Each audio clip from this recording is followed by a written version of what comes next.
नमस्कार प्यारे बच्चों, राम राम। कैसे हो? उम्मीद करता हूँ कि आप अच्छे और स्वस्थ होंगे। प्यारे बच्चों, आज के सेशन में अपन 20 अक्टूबर 2023 का जो करंट अफेयर है, भारत से जुड़ा हुआ, भारत की समसाई की जो बनती है, तो उसकी अपन चर्चा करने वाले हैं। और हर एग्जाम के अंदर 5 से 10% है करंट अफेयर से रिलेटेड है, ज़रूर पूछे जाते हैं। तो आप अगर मार्केट जाकर बुक लेकर आओगे फिर उसको पढ़ोगे, इससे अच्छा है कि हमारी टीम आपको साथ साथ में तैयारी करवा रही है, आप कंपटीशन एग्ज़ाम की तैयारी कर रहे हो, तो ये पार्ट हम कोशिश कर रहे हैं कि आपका ज़्यादा कोई खर्चा किए बगैर ही आपका तैयार हो जाए। तो इससे अच्छा और कीजिए। और हमारी टीम जो करंट अफेयर आपके साथ शेयर करती है उसमें से ये भी बताती है कि किस एग्ज़ाम के अंदर कितने क्वेश्चन है, वो हम जो शेयर करते हैं आपके साथ उसमें से मैच हुए हैं, बाकायदा हम प्यारे बच्चों आपको बताते रहते हैं। चलिए शुरू करते हैं। आज का जो पहला प्रश्न है इसका श्री गणेश करते हैं। हाल ही में विश्व स्वास्थ्य शिखर सम्मेलन 2023 कहाँ पर आयोजित हुआ? कहाँ पर आयोजित हुआ प्यारे बच्चों? जर्मनी के अंदर ये है शिखर सम्मेलन 2023 का आयोजित हुआ है। इसके बारे में कुछ जानते हैं। 2023 में विश्व स्वास्थ्य शिखर सम्मेलन बर्लिन, जर्मनी का बर्लिन शहर है, वहाँ पर आयोजित हुआ। और ये कब से कब हुआ वो भी देखते हैं। वैश्विक स्वास्थ्य कार्रवाई के लिए एक परिभाषित वर्ष विषय के अंतर्गत 15 अक्टूबर से 17 अक्टूबर तक है। ऑनलाइन भागीदारी इसके अंदर की गई थी और ये 15 से 17 अक्टूबर तक है आयोजित करवाया गया। चलिए नेक्स्ट जो अगला पॉइंट है वो अपन देखते हैं।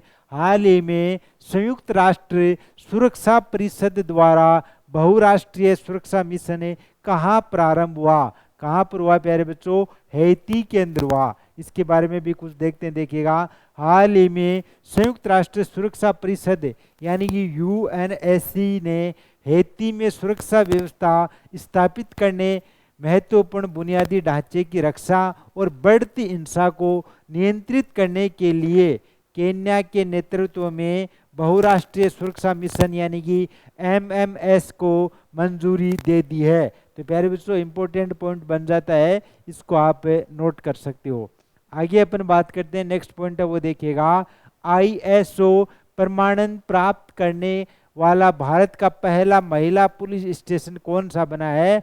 तो आईएसओ प्रमाणन प्राप्त करने वाला भोपाल है पुलिस स्टेशन, पहला स्टेशन बना है भारत का, महिला थाना है ये, तो ये बन चुका है। और व्याख्या इसकी देखते हैं अपने। मध्य प्रदेश के भोपाल का महिला थाना प्रदेश का ही नहीं बल्कि पूरे भारत का पहला आईएसओ यानी कि ये 9001 समानुपात 2015 सर्टिफाइड थाना बन गया है। ये मूल्यांकन व गुणवत्ता के आधार पर आईएसओ अवार्ड के लिए चयनित किया गया है। इंपॉर्टेंट पर्सन बन जाता है।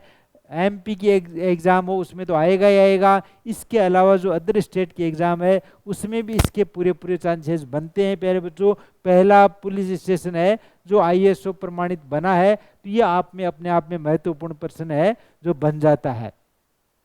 नेक्स्ट अगला जो पॉइंट है वो देखिएगा।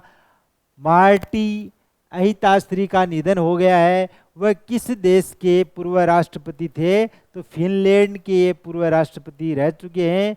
इसके बारे में कुछ देखते हैं, देखिएगा। अंतर्राष्ट्रीय संघर्षों को सुलझाने में योगदान के लिए 2008 में नोबेल शांति पुरस्कार से सम्मानित फिनलैंड के पूर्व राष्ट्रपति व नोबेल विजेता मार्टी अहितासारी का 16 अक्टूबर 2023 को निधन हो गया।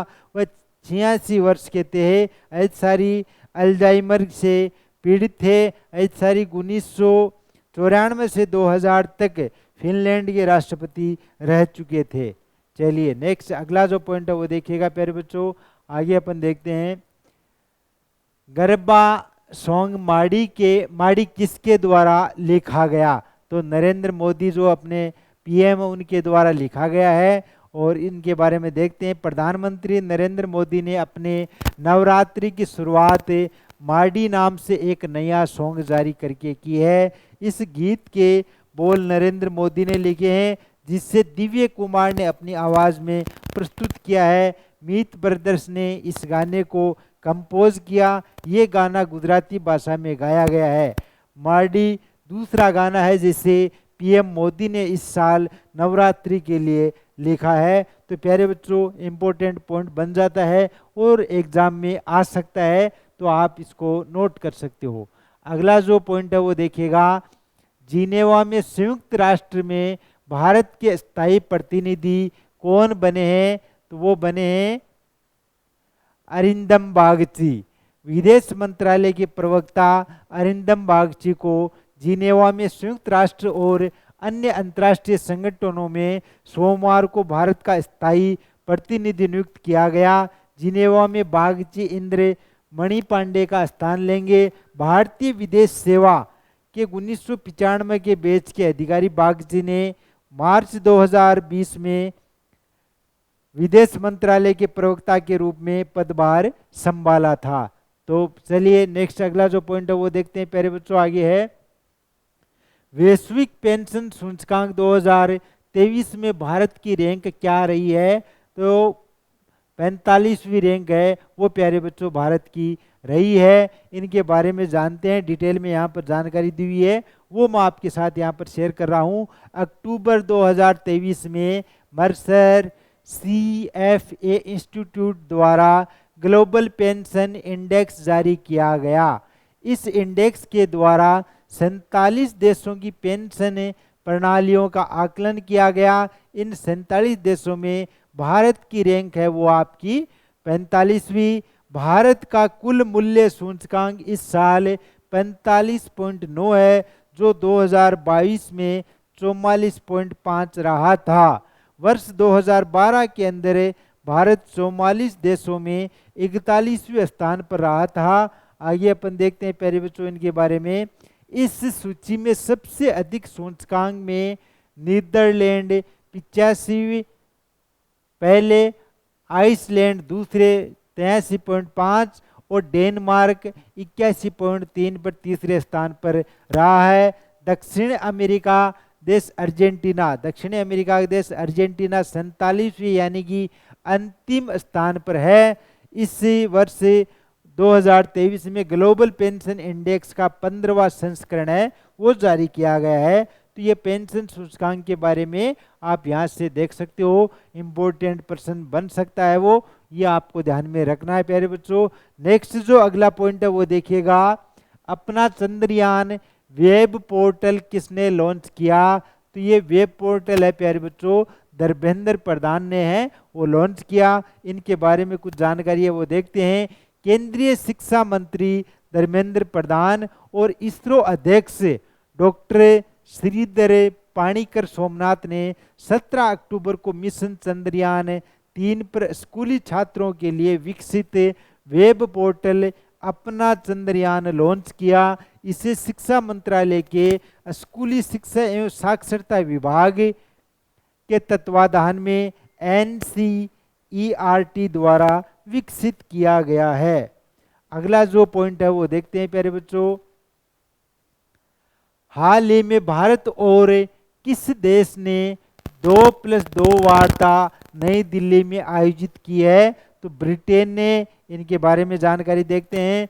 भारत ब्रिटेन 2+2 विदेश और रक्षा वार्ता नई दिल्ली में आयोजित की गई। इस वार्ता में दोनों पक्षों ने विशेष रूप से व्यापार और निवेश, रक्षा, ये महत्वपूर्ण और उभरती प्रौद्योगिकी, नागरिक उड्डयन, स्वास्थ्य, ऊर्जा, संस्कृति और लोगों के बीच संबंधों को मजबूत करने के क्षेत्रों में सहयोग को बढ़ावा देने की संभावनाओं के ऊपर है वो वार्ता की है प्यारे बच्चों। तो इम्पोर्टेंट पॉइंट जो 8-9 पॉइंट है, भारत की जो समसामयिकी करंट जो आपका जीके बन जाता है उससे संबंधित हमने आपके साथ यहाँ पर शेयर किए हैं। आप प्यारे बच्चों अगर पहली बार हमारे चैनल पे आए हो तो आज ही चैनल को फॉलो कर लीजिएगा, सब्सक्राइब कीजिएगा, जिससे करंट अफेयर की जानकारी आपको डेली और समय पर मिल सके। प्यारे बच्चों जानकारी अगर आपको अच्छी लगी तो इसको अपने फ्रेंड सर्किल में भी शेयर कीजिएगा। चलिए मिलते हैं अपन नेक्स्ट सेशन में। धन्यवाद। राम राम।